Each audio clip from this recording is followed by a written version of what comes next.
Hilabetero lez, Power Rankinarekin gatoz, hau da, guretzat hilabetean bost jokalari onenekin, orain arte ez da erraza izan, ze Realaren maila nahiko kaskarra izan da, baina azken hilabetean emaitzak hobetu dira, eta joko aldetik ere sentsazioak hobeak dira, Markel.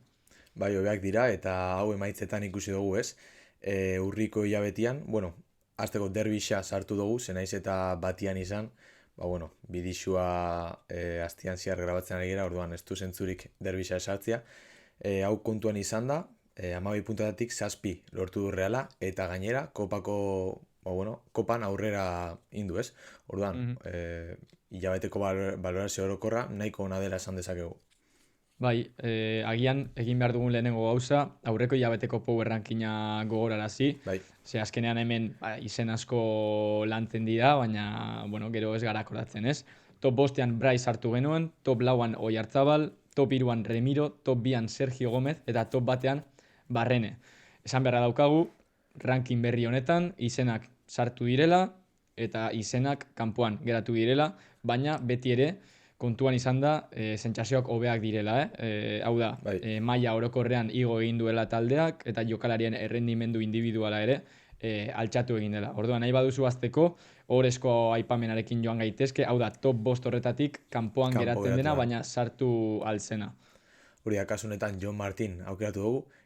Ointxe berrikusi dugu aurreko rankina, eta ikusi dugu Álvaro de Rozola jarri geluna, Bai, Barçaren bai. kontra egindako partiagatik, eta nik uste ondo jarrita zegoela, ala eta guztiz ere ustot ez dugula berriro ikusiko rankinen baten, baina hori, John Martinekin bueltatuz, gisa da, Espainiako selekzioarekin minduta bueltatu zala, ez, mundial horretara juterakoan, baina eta guztiz ere ikusi dugu bera bueltatzerakoan, eta batez ere bera maikakuan egondanean, realari ondo jun zaio, naiz eta zenbait gol tonto jaso, orokorrian oso ondo ibili da.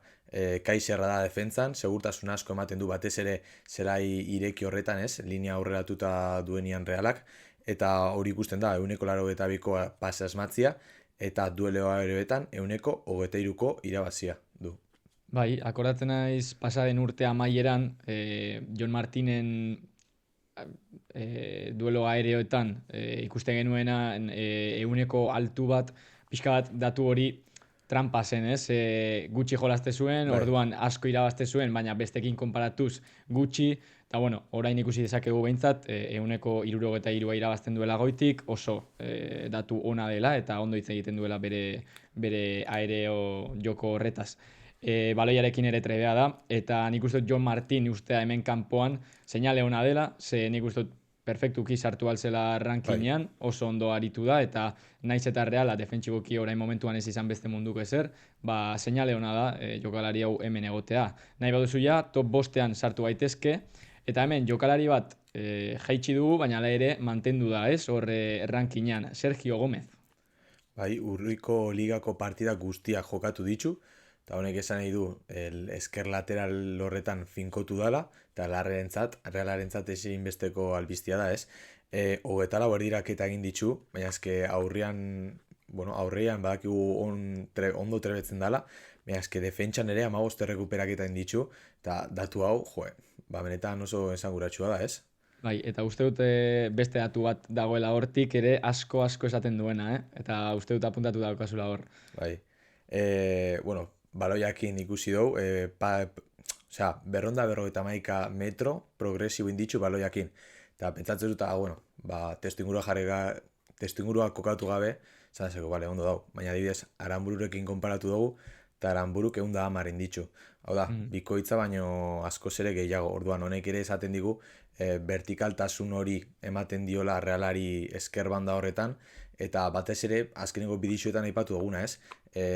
Jokaldietako hasiera horretan ondo dau, jokalari guztiak banda hori bilatzen dute erasotzeko, orduan Sergio Gomez, hemendik aurrera, gure esker laterala izango da, eta garrantzi handiko jokalaria izango da Realarentzat.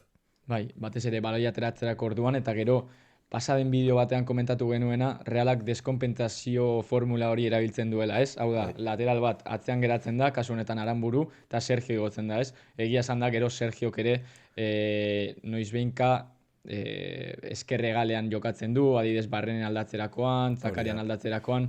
Hau da, ez dauka postu finko bat, baina esan dezakegu eske erregal hori berea dela orain momentuan. Top lauan beste jokalari bat, Zubietakoa kasu honetan, eta hilabete honetan sekulako jauzia eman duena. Bagenekien ona zela, baina adibidez aste honetan ikusitakoarekin, merezi du hemen egotea. Top lauan Jon Gorrotxategi. Bai, pozio ongo da jokalaria ez, Jon. Gisa da zelaierdiko liderra dala, kopa kenduta urriko partida guztia jokatu ditzu, eta Reala, diez kopan ikusi genuen ez, Jon Gorrotxa pibot horretan ez da honian, Realak ez du ideia finko bat, ez dakin nundik hasi jokaldia, eta azkenean, Zubimendi bere gunean izan zan bezala, ontxe bertan Jon Gorrotxa da, gure zelaierdiko zutabe garrantzitsuna ez. Bai, hause zen espero genuena ez, Zubimendi juterako orduan, beste jokalari bat ipintzea eta jokalari honek ere errendimendu ematea. Agian hasieran pixka bat berde ikuste zitzaion eta oraindik ere hobetzeko margina handia dauka, baina hala ere erakusten ari den pertsonalitatea, baloi askatzerako orduan, baloi ateratzeko orduan, eta ikusi dugu, area zapaltzen ere, derbian sartutako golarekin, hortxe dago ez, etorkizuneko jokalaria da, baina orainaldian ere izugarri ematen dio Realari eta bere datuak oso onak dira. Ia 180ko pase asmatuak ditu, goitik ere nahikotxo irabazten du eta ez da jokalari oso fisikoa, eta gero errekuperatzerako orduan ere jokalari oso trebea da eta oso inteligentea, Zubimendi zen moduan, ez? 20 baloi errekuperatu ditu. Azkenean kontu hori da ez, naiz eta fisikoki trebetasun handia edo ez dakit ezaugarri oso nagusiak ez izatia, mentalki oso argia izan behar zera, oso azkar izan behar zera, eta azkenean horrek ezberdintzen dio beste jokalaren gandik, ez?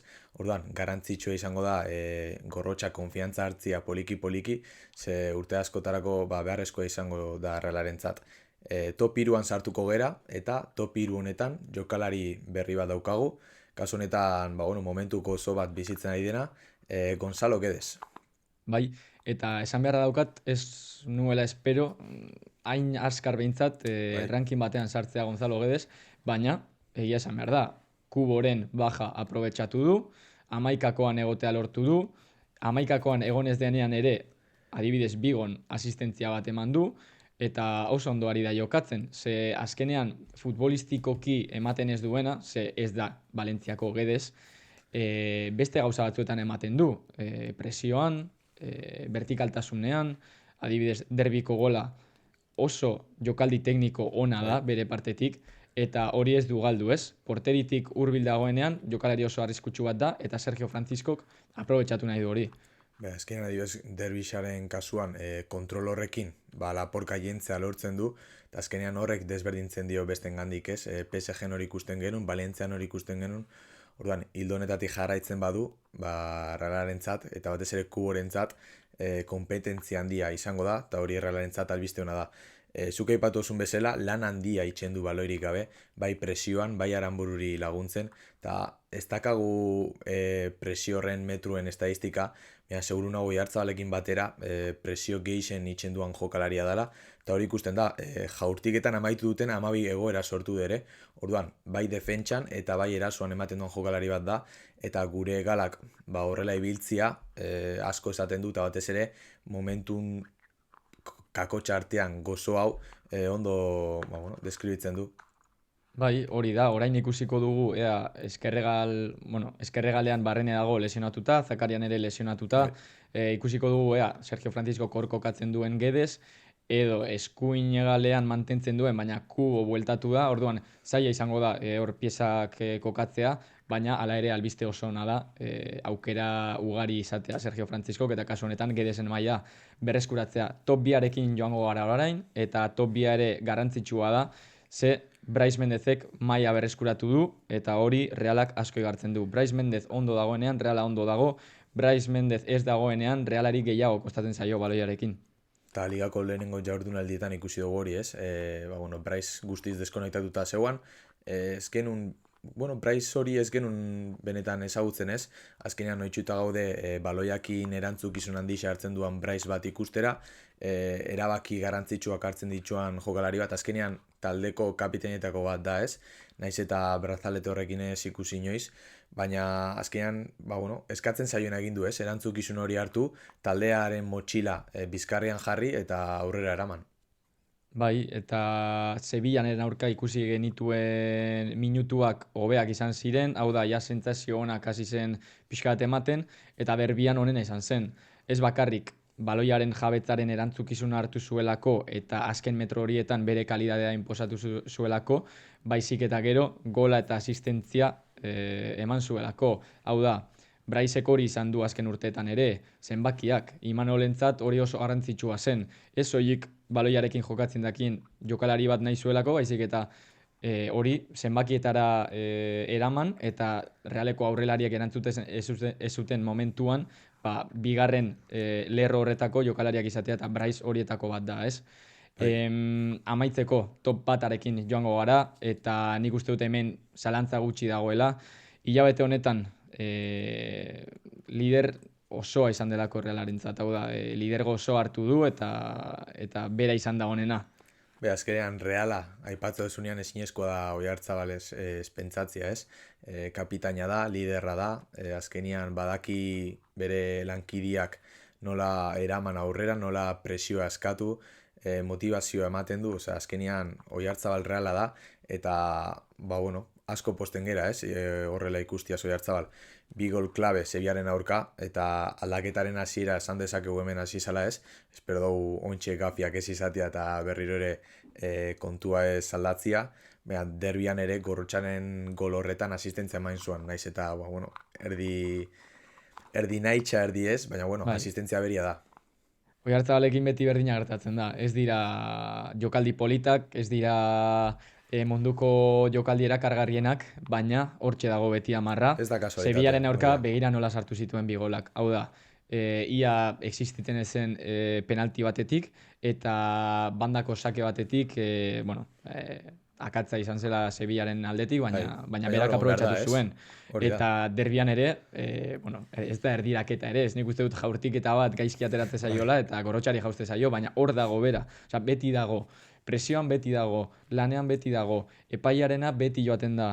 Realak gola sartzen duenean, ehuneko handi batean bera hurbil dago. Orduan, Oiartzabalek paper hori hartu du, ulertu du egoera larria izaten hasia zela ja, eta albiste hona da, berriz, ranking honetan egotea, eta kasu honetan lehenengo postuan kokatzea, zer Realak horrelako liderra behar du. Bai, eta azkenean, ikusi behar dugu, Oiartzabal ezin dugula inoiz zalantzan jarri, Realarekin duan konpromesua ezin dugula zalantzan jarri, naiz eta, kanpoan jokatzen duanian ondoin, badakigu beti bere prioritatea Reala dala, eta ikusten ari gera ez, goera txarra da, aurpegisa eman du, eta seguru nau, aldagelan, behin baino gehiagotan, bilatxoren batian, ahotz hori berak hartu duala ez, bestiak animatzeko, orduan, hau esan da ere, datuak atera ditugu, 14 aurregatin ditu, eta hau, gisa esan da, lesionatuto minduta atera zan Oiartzabal horretan, lesio grabe horregengatik. Ez genuen pentsatzen berriro ere Oiartzabal dinamiko hori ikusiko genula berriro, baina ikusten ari gena, eta baitxa ere, aurrelari horretan, behatziko postu horretan, zelako lehiak ematen dizkion defentsei ez?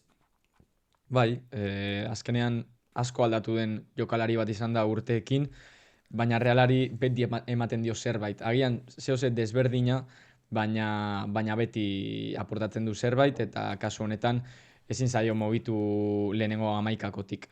Orduan, hauetxek izan dira gure bost jokalari honenak, urrian, eta gero orezko aipamen Añon Martin izan da. Ikusiko dugu azaroko hilabeteak zer ekartzen digun, espero dugu sentsazio honekin jarraitzea eta emaitzak onak izatea ere, eta abendu hasieran hitz egingo dugu eta beste rankintxo bat egingo dugu ikusteko ea sei jokalarik hobetu duen bere maila eta zeinek ez. Hori da, espero berriz ere urrian ibiligiran bezala posik ibiltzia, ala eta guztiz ere, zuen rankina ere, jartzera animatzen bazerate, guk irakurriko dugu, eta ez da behidarako irekita gaude. Hori da, bota, bota.